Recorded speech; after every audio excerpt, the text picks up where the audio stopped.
semuanya, selamat datang di video tutorial penggunaan aplikasi Ngomong. Di video ini, saya akan membahas bagaimana cara menggunakan aplikasi Ngomong. Aplikasi Ngomong merupakan aplikasi yang dirancang untuk membantu pengguna dalam mengakses berbagai layanan secara lebih praktis melalui smartphone. Dengan aplikasi ini, berbagai kebutuhan dapat diakses dengan lebih cepat tanpa harus bingung mencari kesana kemari. Pada langkah pertama, silakan mengunduh aplikasi Ngomong melalui Google. Lalu ketik KRS Jawa 3 pada kolom pencarian. Kemudian klik web KRS Jawa 3. Lalu di atas terdapat tulisan Pelita Jati, lalu klik dan pilih Ngomong. Setelah itu, scroll ke bawah, lalu klik unduh aplikasi. Lalu scroll ke atas, klik unduh aplikasi Ngomong. Lalu tunggu mendownload satu file. Setelah itu klik buka. Lalu di bawah, klik install. Setelah aplikasi terinstall, klik buka. Pada halaman awal akan muncul tampilan utama yang bertuliskan tab untuk melanjutkan. Dan di halaman berikutnya, klik lewati.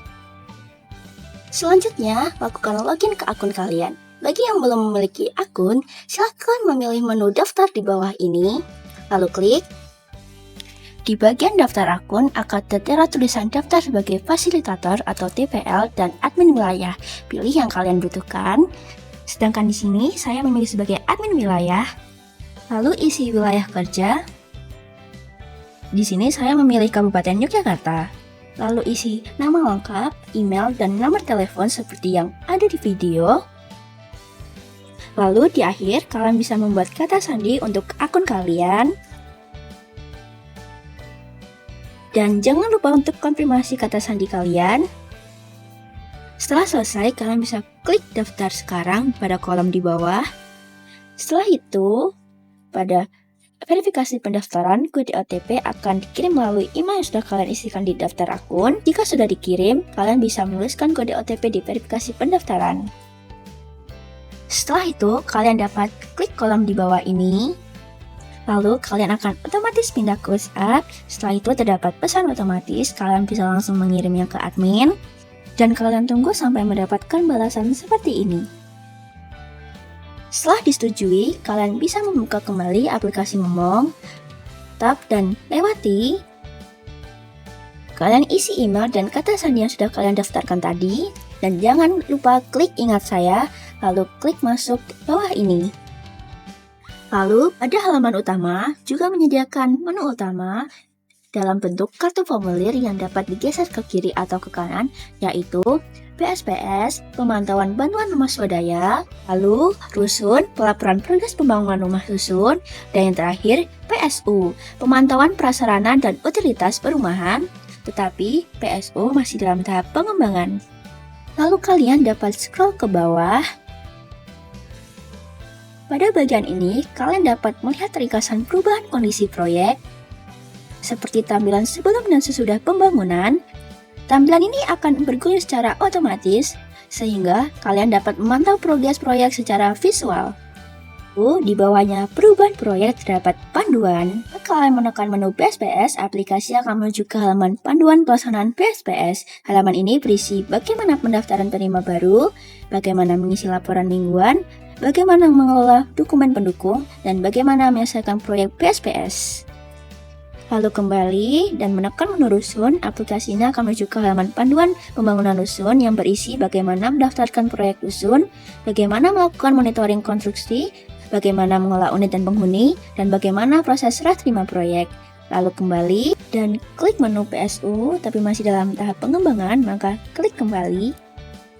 Lalu di bagian bawah sendiri terdapat bagian tips pengisian berisi panduan singkat untuk membantu kalian mengisi laporan dengan benar dan konsisten di lapangan.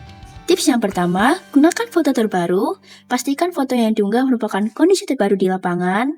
Yang kedua, koordinat tepat. Pastikan titik GPS sesuai dengan lokasi rumah atau proyek sedang dilaporkan. Dan yang terakhir, upload berkala. Lakukan pengunggahan laporan secara rutin agar data progres tetap terpantau dan tidak tertinggal. Lalu scroll ke atas, pada halaman utama terdapat foto profil pengguna di pojok kanan atas. Jika foto profil tersebut diklik, pengguna akan diarahkan ke halaman profil pengguna.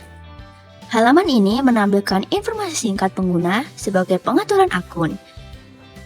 Jika kalian memilih menu profil saya, aplikasi akan menampilkan detail akun.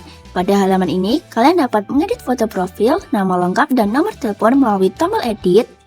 Lalu, jika kalian sudah selesai, kalian bisa klik simpan perubahan di bawah ini. Lalu, menu bantuan dan dukungan digunakan ketika kalian membutuhkan bantuan atau mengalami kendala saat menggunakan aplikasi ini. Pada halaman ini, kalian dapat menghubungi tim dukungan melalui kirim via email, chat via WhatsApp, atau Instagram. Pada halaman tentang aplikasi menampilkan informasi umum dan resmi mengenai aplikasi Omong. Informasi yang ditampilkan antara lain logo dan nama aplikasi, versi aplikasi, deskripsi singkat aplikasi, institusi pendukung, dan tim pengembang. Jika kalian menekan menu cek pembaruan, aplikasi akan menampilkan informasi bahwa aplikasi sudah menggunakan versi terbaru. Lalu di bawah sendiri terdapat menu keluar atau lompat digunakan untuk keluar dari akun yang sedang aktif. Setelah keluar, kalian akan diarahkan kembali ke halaman login. Lalu pada menu PSPS, klik buka. Pada halaman pelaksanaan PSPS, pengguna dapat menekan tombol buat pendaftaran baru untuk menambahkan daftar penerima PSPS. Setelah tombol ditekan, aplikasi akan membuka halaman From Monitoring PSPS yang digunakan untuk mencatat data awal penerima sebagai dasar proses monitoring atau pelaporan. Data yang perlu diisi pada halaman ini meliputi data pribadi penerima, lokasi tanah dan pembangunan kondisi rumah, dokumentasi lapangan, serta persetujuan dan nama TVL. Pada bagian ini digunakan untuk menentukan posisi rumah penerima bantuan secara akurat. Kalian dapat memilih lokasimu saat ini atau pilih lewat peta.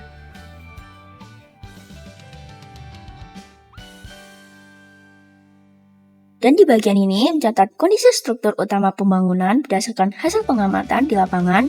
Pengisian dilakukan dengan mengisi jenis konstruksi secara luas atau volume total dari setiap elemen struktur berikut: pondasi, slab, kolam atau tiang, ring, blok, dan kerangka atap.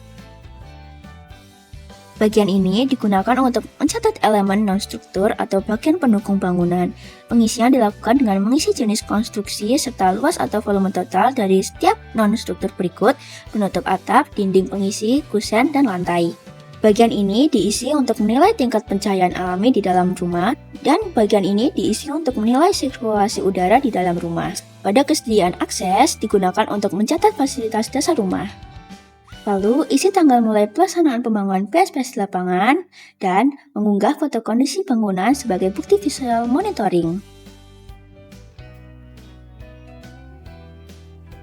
Kemudian, centang persetujuan sebagai pernyataan bahwa seluruh data yang diisi benar dan dapat dipertanggungjawabkan, kemudian isi nama TVL. Lalu, pada menu rusun, tekan buka.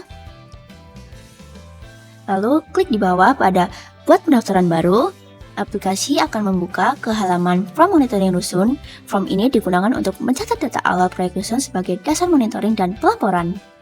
Pada data proyek, bagian ini berisi informasi umum mengenai proyek rumah susun yang didaftarkan, yang diisi nama rusun, sasaran, tipe rusun, tower, unit, dan jumlah lantai.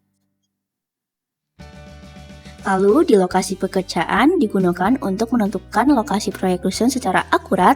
Kalian dapat memilih lokasimu saat ini atau pilih lewat peta. Setelah lokasi dipilih, koordinat dan alamat wilayah akan terisi otomatis oleh sistem. Pada teknis bangunan, bagian ini digunakan untuk mencatat informasi teknis bangunan rusun. Lalu di bawahnya terdapat jenis kontrak. Bagian ini digunakan untuk mencatat gambaran teknis bangunan rusun secara umum sebagai dasar penghitungan dan monitoring pekerjaan. Dan pada yang terakhir, centang pernyataan persetujuan sebagai tanda bahwa seluruh data yang diisi benar dan dapat dipertanggungjawabkan. Lalu isi nama pelaksana dan klik kirim di bawah ini. Tekan buka pada menu PSU, tapi masih dalam pengembangan, maka klik kembali. Demikian tutorial penggunaan aplikasi Ngomong yang dapat saya sampaikan. Semoga video ini dapat membantu kalian dalam memahami cara penggunaan aplikasi dengan lebih mudah dan praktis. Terima kasih sudah menonton.